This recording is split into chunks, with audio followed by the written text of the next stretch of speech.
Welcome everyone to our YouTube channel UPSC master class. आज हम अपनी vision IAS monthly magazine analysis के फरवरी मंथ के 2024 एडिशन के फोर्थ लेक्चर में कंटिन्यू करेंगे from the topic epidemic diseases act EDA 1897। आखिरी लेक्चर में हमने कास्ट बेस्ड रिजर्वेशन तक चीज़ें देख ली थी। अब इसके आगे हम EDA से कंटिन्यू करने वाले हैं।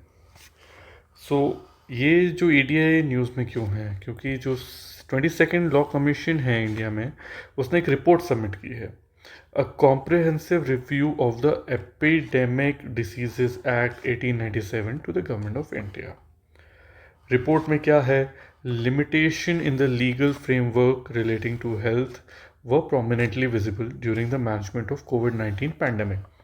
बेसिकली कोविड-19 पैंडमिक पे एक कमेंट है ये रिपोर्ट विशेष कहती है कि हमारी जो तैयारी थी वो बहुत ही इनएडिक्वेट थी। उसके बाद इसमें मल्टीपल चीज़ें कही गई हैं। क्या जो 2020 है, parliament amended the epidemic diseases act, even the amendments could not address the gaps in the act. ये चीज़ कमेंट की गई है। इस चीज़ को याद रखने की बहुत ज़्यादा ज़रूरत नहीं है, लेकिन एक बार बस पढ़ लें तो बेहतर रहेगा। उसके बाद और क्या है? की इश्यूज जो हैं, जो हाईलाइट किए गए हैं। उसके बाद क्या है? Outdated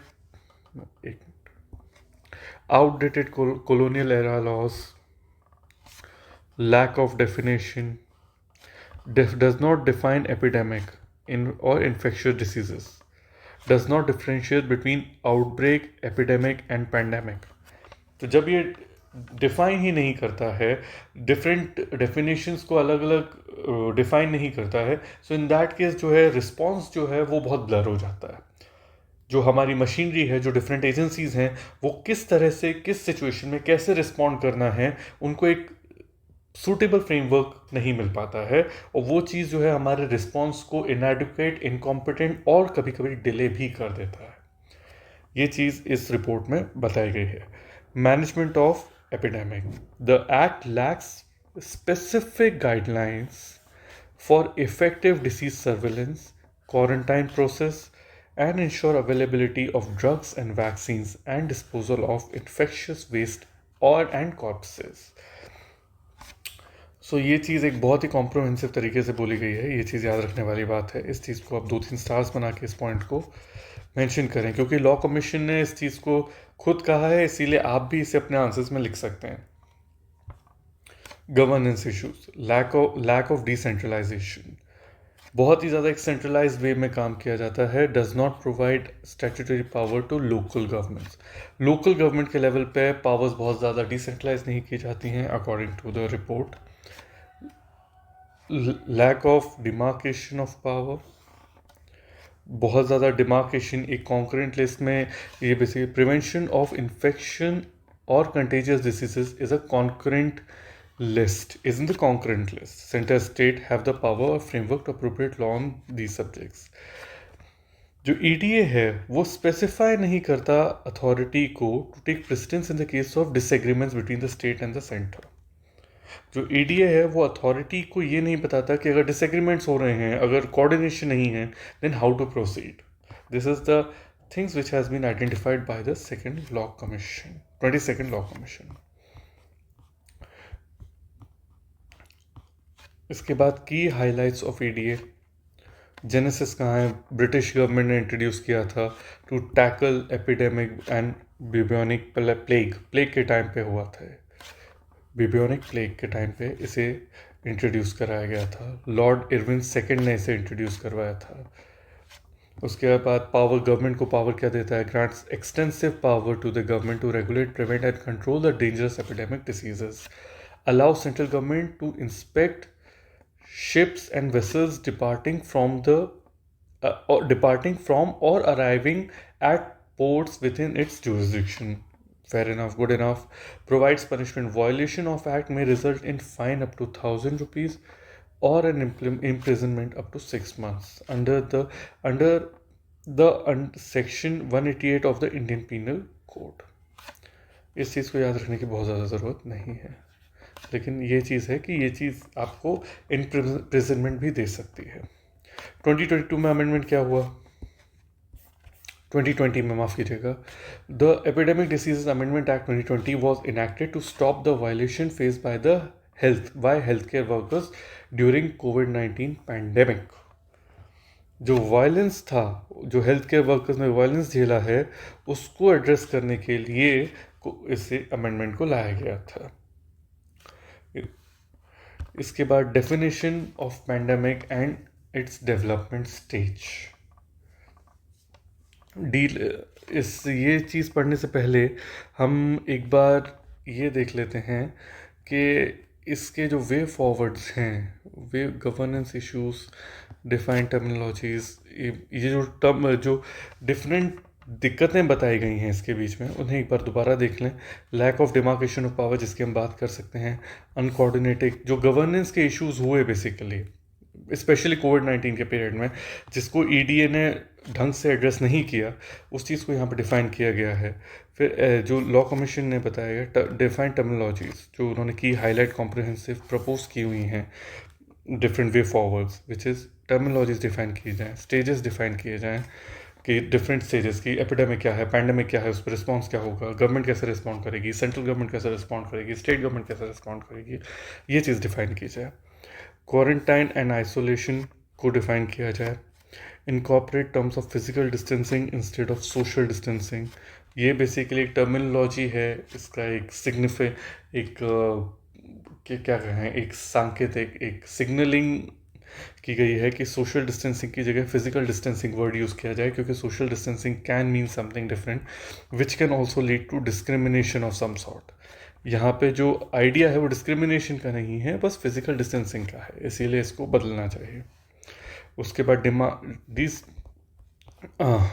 decentralisation, demarcation of power, जो कि अभी हमने ऊपर डिस्कस किया। जो लॉ कमीशन है उसने कहा कि डिसेंट्रलाइजेशन नहीं था, इस कारण जो रिस्पांस था उसमें बहुत कमी आई। Framework and epidemic plan, frame and epidemic plan, government को ऑलरेडी फ्रेम करके रखना होगा कि अगर कोई आउटब्रेक होता है, सो मतलब आग लगने पे कुआं नहीं खोद सकते आप, आपको ऑलरेडी एक फ्रेमवर्क तैयार रखना है। Guidelines for quarantine and isolation. So overall बस बेसिकली जो भी रिकमेंडेशंस हैं वो ये कहती हैं कि जब द मोमेंट स्ट्राइक करती है कोई भी बीमारी या कोई भी पैंडेमिक आपको या एपिडेमिक आपको स्ट्राइक करता है, उस समय आप क्लूलेस नहीं होने चाहिए। Government should have their SOPs ready to just depart them to the concerned people, to the concerned healthcare workers or the concerned authorities, और वो immediately उन्हें पता होना चाहिए कि what to do, where to act, how to act। इसके लिए ये सारी चीज़ें आपको तैयार करनी होंगी। लॉन्ग इन शॉर्ट यही चीज़ आपको मोटा मोटी समझनी है। कुछ रिकमेंडेशंस और हैं, जैसे पेनल्टी इन्हांस कीजिए 1000 रुपये से। जो separate guidelines, safe disposal of infectious waste, ये एक बहुत ज़रूरी बात है। Which aligns with bio medical waste management rules 2016 में बायो मेडिकल वेस्ट हैं, ये आपको पता होना चाहिए, ये आपके पढ़े भी होने चाहिए। अगर आप चाहते हैं तो मुझे कमेंट सेक्शन में बताइए, मैं इस पर एक सेपरेट वीडियो बना दूंगा। Safe disposal of infectious diseases, इससे अलाइन होने चाहिए इन रूल्स से। Device regulation for controlling, regulating and availability of essential medicine. हम सब जानते हैं कि पैंडेमिक के टाइम पे बहुत मुश्किल हुई थी, ब्लैक मार्केटिंग चालू हो गई थी, कमियां चालू हो गई थी, तो उसे कंट्रोल करना, उसे अवेलेबिलिटी को रेगुलेट करना, अवेलेबिलिटी को मुहैया करवाना, इंश्योर करना, ये भी गवर्नमेंट को प्रायर तरीके से उसकी तैयारी करनी होगी। Identify nodal authorities for response for developing vaccine and other necessary drugs. इसमें कुछ पढ़ने ऐसा नहीं है, ये आप पढ़ सकते हैं। फिर अब इसके साथ फिर पॉलिटी का सेक्शन ख़त्म होता है। अब छोटी छोटी न्यूज़ जो हैं उनके बारे में, न्यूज़ इन शॉर्ट्स के बारे में हम बात करेंगे। Functioning of 17th Lok Sabha, the PRS legislative research vital stats, PRS legislative research released vital stats on functioning of 17th Lok Sabha. 17 Lok Sabha थी, वो चीज़ कब से कब तक थी, 2019 टू February 2024। ये 17 लोकसभा, इसमें 179 बिल पास हुए। Question hours function 60% of the schedule time, Lok Sabha 50% in Rajya 60% of schedule time, question hour function for 60% of schedule time in Lok Sabha and 52% in Rajya Sabha, which is considered a good rate, a reasonably good rate. Question hours was cancelled in monsoon session of 2020 because of pandemic. उसके बाद की highlights क्या हैं? Fewest sitting among all full time Lok Sabhas with 206 instances of suspension of members of parliament. ये जो है ये आज तक सबसे ज़्यादा सस्पेंशन हुए हैं हमारी इंडियन पार्लियामेंट में। इस चीज़ को याद रखने की ज़रूरत है। हालांकि ये सवाल बहुत ज़्यादा आने के चांसेस नहीं हैं, फिर भी इसे याद रखा जा सकता है, रखेंगे तो बुराई नहीं है। For the first time Lok Sabha did not elect deputy speaker for the entire duration. This can be a question. इस चीज़ को आप याद रखिए, इससे सवाल बन सकता है। ये मैंने इंपॉर्टेंट मार्क भी किया हुआ है। इससे सवाल आ सकता है कि आपसे प्रीलिम्स में ये सवाल पूछा जा सकता है कि जो लोकसभा है उसने आज तक कभी कोई भी डेप्यूटी स्पीकर इलेक्ट नहीं किया, ऐसा हुआ ही नहीं है। या ये कहा जा सकता है कि बहुत बार डिप्टी स्पीकर जो है वो इलेक्ट नहीं किया गया है। सो वहाँ पे ये चीज़ काम आएगी। यूपीएससी आपको उस जगह पे घुमाने की कोशिश कर सकता है, आपको ये फैक्ट वहाँ पे याद होना चाहिए। This is important. उसके बाद आर्टिकल 93, ये पॉलिटी का पार्ट है। पॉलिटी के लेक्चर्स में हम इसे कवर कर सकते हैं, करेंगे ही। Only 16% bills were referred to the communities. ये बहुत ज़्यादा इंपॉर्टेंट नहीं है, बस एक बार पढ़ लीजिए। 35% of the bill passed with less than an hour of discussion. Again, not very important. Time spent on budget discussion has reduced with about 80% of budget voted without discussion. Again, not very important. ये चीज़ पढ़ने के लिए ठीक है, आप पढ़ सकते हैं, लेकिन बहुत ज़्यादा इंपॉर्टेंट नहीं है ये चीज़। मतलब प्रीलिम्स पॉइंट ऑफ व्यू से बहुत ज़्यादा इंपॉर्टेंट नहीं है, ये मेरे कहने का मतलब है। फिर annual नेस्डा report, annual national e governance service delivery assessment, नेस्डा way forward report 2023। Report released by Department of Administrative Reforms and Public Grievances DARPG highlights the initiative taken towards enhancing e-service delivery. ये एक report बनाई गई है, इसमें highlight किए गए हैं Jammu and Kashmir provided maximum number of E services.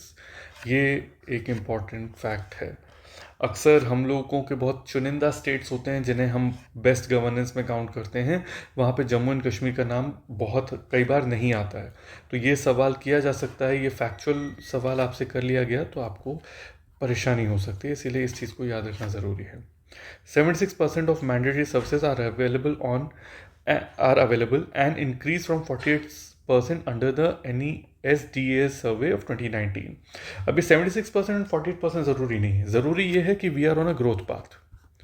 इस चीज़ को आपको ध्यान रखना है। ये चीज़ तो हो सकता है एग्ज़ाम आते आते और बदल जाए, 76% का 80 हो जाए, 90 हो जाए, तो वो चीज़ हो सकती है। तो इसीलिए इसको इम्पोर्टेंट नहीं है, लेकिन ये है कि हमारा प्रोग्रेस हो रहा है, ई गवर्नेंस में प्रोग्रेस हो रहा है। इस चीज़ को, ये ट्रेंड को आपको समझना ज़रूरी है। फिर Jammu and Kashmir, Kerala, Assam and Orissa provide 100% of their services through their identified single unified service delivery portal. ये एक इम्पॉर्टेंट एस्पेक्ट है। अगेन, इससे फैक्चुअल क्वेश्चंस काफ़ी बन सकते हैं इस पर्टिकुलर न्यूज़ से, तो इसको आपको ध्यान रखना चाहिए। ई गवर्नेंस का एक एरा, एक माहौल हमारे देश में भी चल भी रहा है, तो इस पर सवाल बनने, अगर बनता भी है तो it will not be surprise. तो इसीलिए ये दो चार फैक्ट्स आपको याद होने चाहिए। Tourism sector achieved highest saturation for provision for all mandatory e-services in 23 out of 36 states. ये चीज़ है। tourism sector is doing the best. Significant of e-delivery services not that important. Challenges भी अगेन इतना ज़्यादा important नहीं है। ये कुछ facts याद रखेंगे, आपको ये लिए काफ़ी होंगे। Best practices on e-service delivery, ये नाम याद रखिए। निवेश मित्रा Uttar Pradesh, ease of doing business, ई उन्नत यूनिफाइड सर्विस डिलीवरी पोर्टल, सेवा सिंधु कर्नाटका। ये नाम इम्पॉर्टेंट है, ये नाम हम रिवाइज करेंगे तब भी मैं आपको एक बार दोबारा पढ़ाऊंगा। ये नाम इम्पॉर्टेंट है, इन्हें याद रखिए। उसके बाद prevention of damage to public property, ये नाम के साथ साथ स्टेट भी याद होने चाहिए। Coming to the next, prevention of damage to the state property, state and public property, prevention of damage to public property. 22nd law commission इसने रिकमेंडेशन दी है अगेंस्ट द प्रिवेंशन, मतलब favouring prevention to damage of public property. Commission took suo motu cognizance to prepare the report. उसमें recommendation क्या है?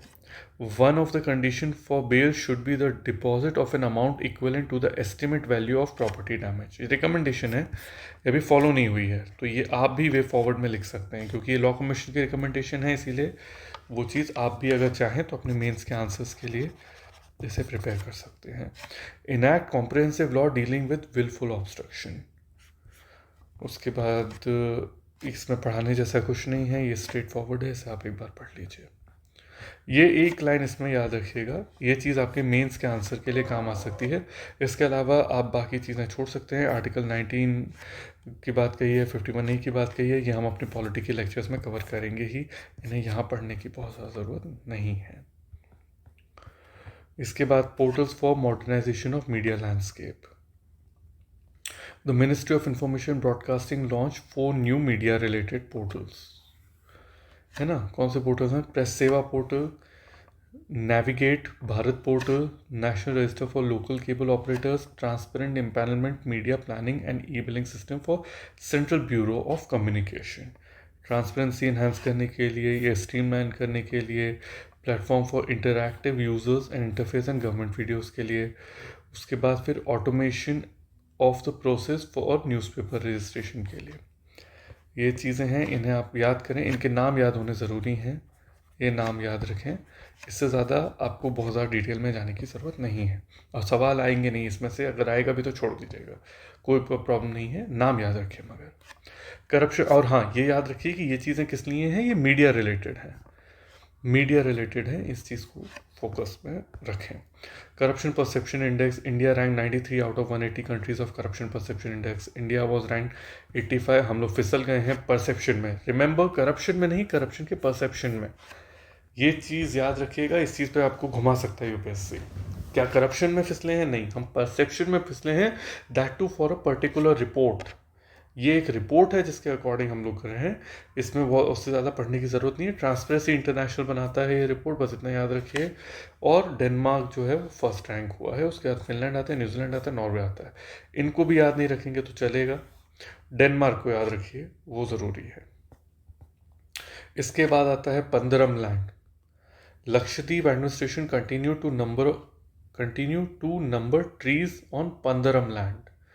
Lakshadweep, Minicoy and Amini Islands Land Revenue and Tenancy Regulation 1965 defines Pandaram land as land. ये क्या है? ये land in which government has a proprietary right immediately before the commencement of this regulation, includes any land in which government may acquire such rights under the regulation under any other law. Basically government के proprietary rights जिन lands में हैं उसे पंदरम land कहा जाता है, before the enactment of this act and immediately after which, अगर किसी और लैंड में भी आते हैं तो उसे पंदरम लैंड का नाम दिया गया है. तो ये चीज़ पंदरम लैंड जो है, ये नाम याद रखने वाला है. ये नाम पूछा जा सकता है कि पंदरम किस, या पंदरम लैंड किस कॉन्टेक्स्ट में न्यूज़ में था, तो इन दैट केस आपको ये लक्षद्वीप का याद होना चाहिए. इससे ज़्यादा इसे याद रखने की कोई ज़रूरत नहीं है, लेकिन लक्षद्वीप में था, ये क्या था, और ये पंदरम बेसिकली है क्या, इस तरह से आपको याद रखना पड़ेगा. Land other than pandaram land over which a person has proprietary right under a customary law of the island are defined as janmam land. Janmam land, माफ़ कीजिएगा, janmam land under the 1965 regulation. ये भी इंपॉर्टेंट टर्म है, इसे भी आप याद करें. इसे मैं मल्टीपल टाइम रिवाइज कराऊंगा और ये चीज़ काम है कि आपके. अब लास्ट इंफॉर्मेशन है इस सेक्शन की, Aadhaar card. Employ provident fund organisation EPFO has removed Aadhaar from his list of acceptable documents of proof of date of birth.